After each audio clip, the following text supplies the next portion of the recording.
यानी बनी इसराइल यानी फ़िरौन के ऊपर देखो जो जो आफत है उनके ऊपर भेज दिया है कि ये जो का पेन से लिखा हुआ है ना, ये सब तो आपको क़ससल अंबिया पढ़ने से आपको इसके बारे में सब मालूम पड़ जाएगा, ठीक है। और हमने बनी इसराइल को दरिया पार उतार दिया। बस उन लोगों का एक कौम पर गुजरा हुआ जो अपने चंद बूतों को लगे बैठे कहने लगे, ऐ मूसा अलैहिस्सलाम, हमारे लिए भी एक मजहब माबूद ऐसा ही मुकर्रर कर दिए जैसा उनके ये माबूद है। आपने फरमाया कि वाक़ा तुम लोगों में बड़ी जहालत है। ये लोग जिस काम में लगे हैं ये मुनजाना अल्लाह भी तबाह किया जाएगा और फिर नफसी भी उनका ये काम महज बेबुनियाद है।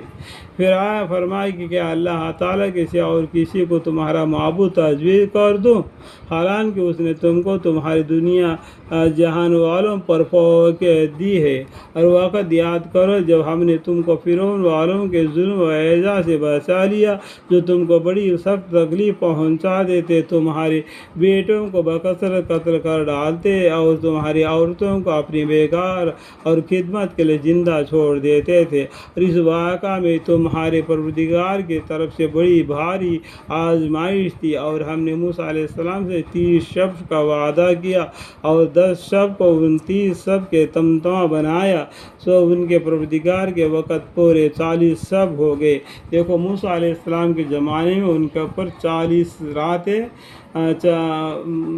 जो रोज़े के बारे में है। तो आगे देखो ऊपर उनको 30 दिन ही है रोज़ा उनके लिए, लेकिन क़ससल अंबिया पढ़ने से ये 10 दिन क्यों और बढ़ गई आपको मालूम पड़ जाएगा, ठीक है। और 10 शब्द उनको 30 शब्द के तमतमा बना दिया, सो उनके परवरदिगार के वक़्त पूरे 40 शब्द का हो गया।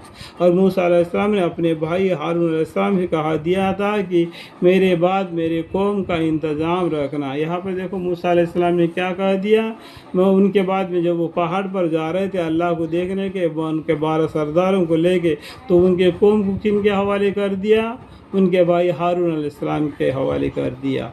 और ये क्या इसमें एक इम्तिहान थी।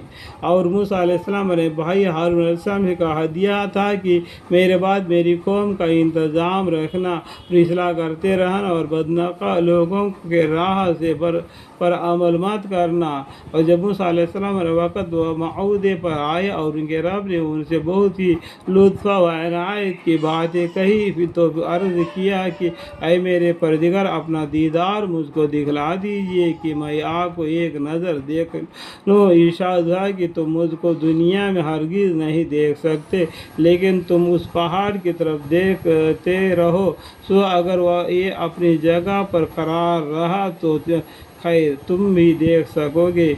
बस उनके रब ने जब पहाड़ पर तजल्ली फरमाई तो तजल्ली ने उस पहाड़ के परिंदे उड़ा दिए और मूसा अलैहिस्सलाम बेहोश होकर गिर पड़े। फिर जब आफाक में आए तो अर्ज किया कि बेशक आपकी ज़ात मुनज़्ज़ह और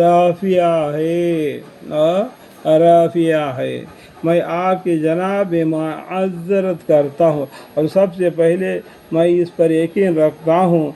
इरशाद हुआ कि ऐ मूसा अलैहिस्सलाम, यही बहुत है कि मैंने पैगम्बरी और अपनी हम कलामी से और लोगों पर तुमको इम्तिहान दिया है, तो आप जो कुछ तुमको मैंने अता किया है इसको लो और शुक्र करो। और हमने चंद तहक़ीक़ों पर हर किस्म के ज़रूरी नसीहत और अहकाम ज़रूरी के मतलब हर चीज़ के तफसील उनको लिख कर दी, तो उनको कोशिश के साथ खुद भी अमल में लाओ और अपनी कौम को भी हुक्म करो कि उनके अच्छे अच्छे अहकाम पर अमल करे।